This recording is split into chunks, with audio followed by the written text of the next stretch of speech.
tune-up. So if this is your first time joining us, it's great having you here. Last week, we started streaming this live through YouTube and through Twitter as well. So it's great having you here. One of the things that I thought would be an interesting slant for a trading tune-up, normally when you're teaching somebody something, whether it's options or pro sports, anything, you usually want to tell people what to do. What are the proper channels, the proper things to do? Forget about the things that you shouldn't do. But every once in a while, it really helps to tell people what not to do. It can sometimes be the quickest, most efficient way to teach people the proper way, in this case, for trading. And so that's what we're going to do today. Talk about one of my favorite topics, what I call the big 90% myth.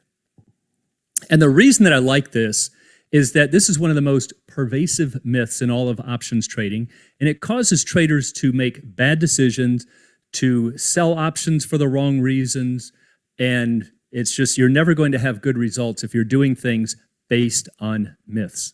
So, what is the big 90% myth?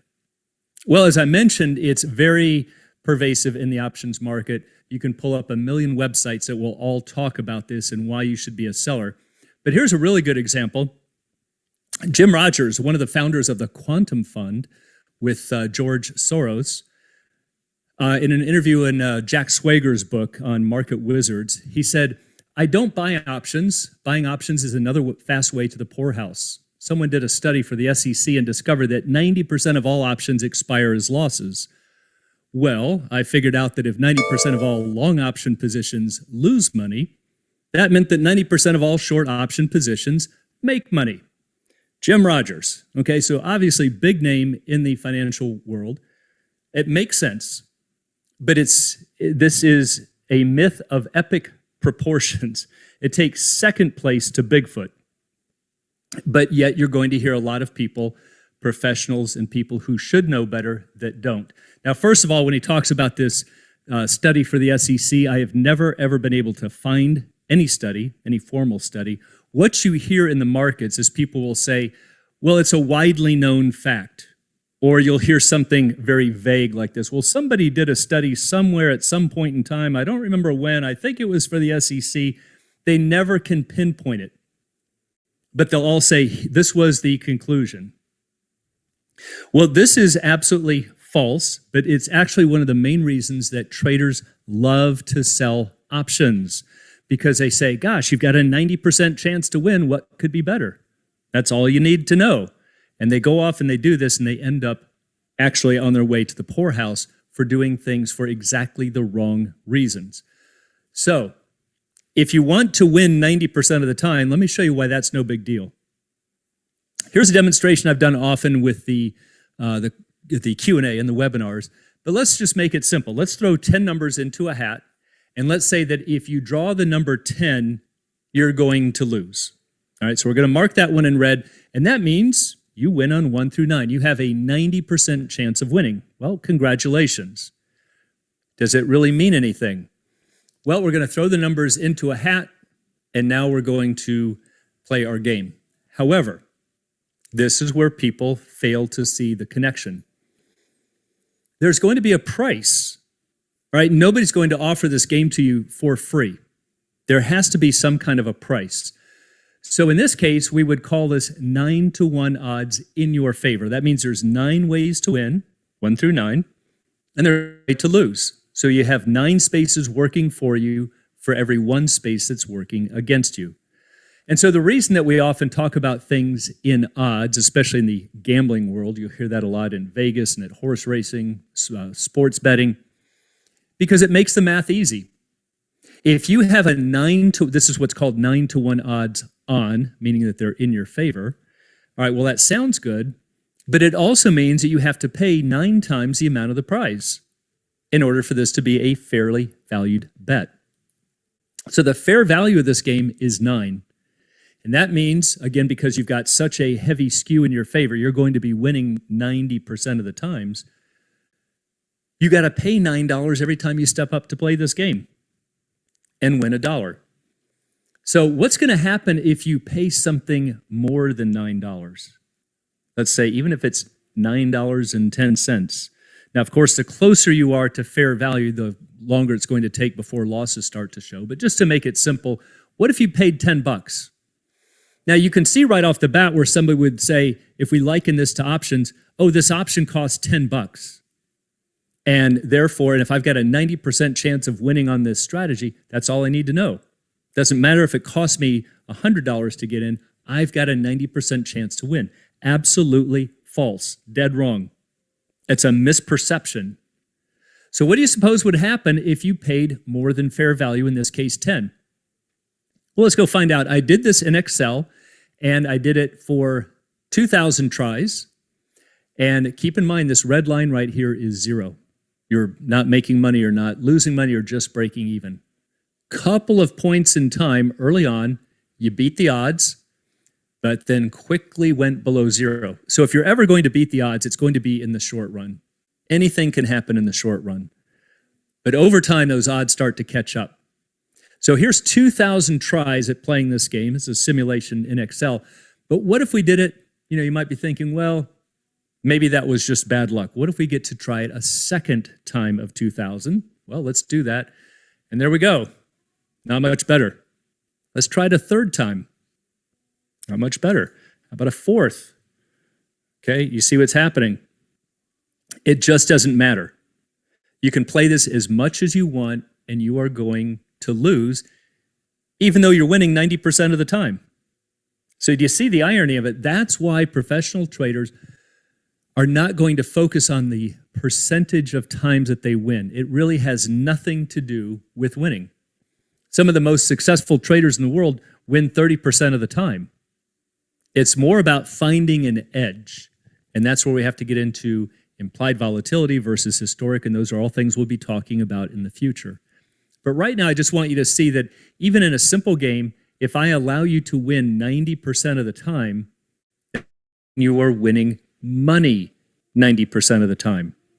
And the reason is price is the equalizer. This is the key phrase that everybody forgets. If there's an advantage in the market, markets are going to price that in. Okay, so it's always a price for the value that you're getting. So take a look at this. I often make a comparison of a seesaw. Let's say that we have a 50% chance of winning and a 50% chance of losing. Maybe this is flipping a coin. Well, in that case, the center point, what's actually called the fulcrum, for those of you who have had physics, that's that balancing point on the seesaw. And that's a good way to visualize fair value. It's the price. It doesn't lean towards the buyer, towards the seller. It's just right there in the middle, keeping things in balance. But what would happen if you had a 90% chance of winning? All right, so let's just assume that this myth is even true, that 90% of the times if you sell options, you're going to win. If that's true, what happens? The scale is going to tilt towards the favorable side. So in my game, we had a 90% chance of winning. So what happens? People are going to say, oh, I like those odds. I'm willing to bid the price higher. And as they bid the price higher, that little balancing point starts to slide. Why did that move out there? Starts to slide out to the right. Why is that not moving? There we go. All right. Something is not cooperating here with... So we slide out to the right, and then what happens? We come back into balance.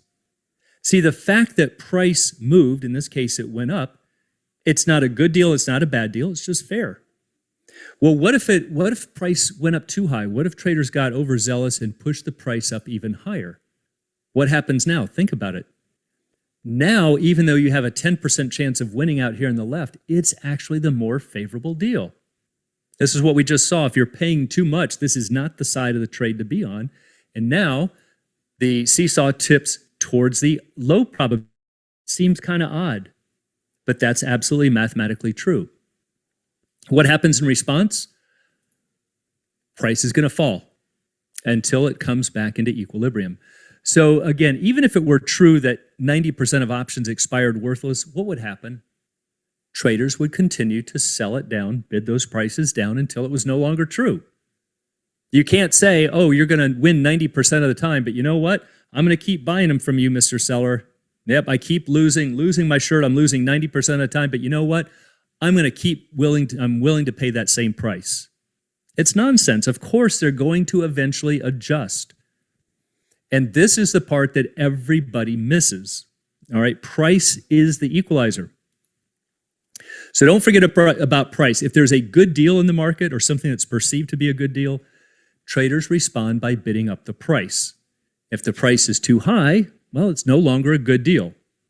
So when you're trading options, success isn't about having an opinion on what the stock's price will do. This is another myth that everybody thinks this is what options are about. Oh, I think the stock is going up, let me buy calls. No.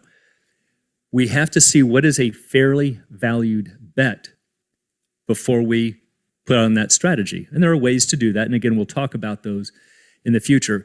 But the question is the options price worth the money? Not, do I get a 90% chance to win? Because that's just a myth. It's a misperception. It makes you make bad decisions. So that's the first reason that this whole quote or this whole idea that you win 90% of the time by selling options is absolutely false. It's going to lead you to make bad decisions. There's a second reason, perhaps more compelling, from the OCC, the Options Clearing Corporation, and this is from back in 1973. The OCC is our clearing corporation. They act as the buyer to every seller and the seller to every buyer.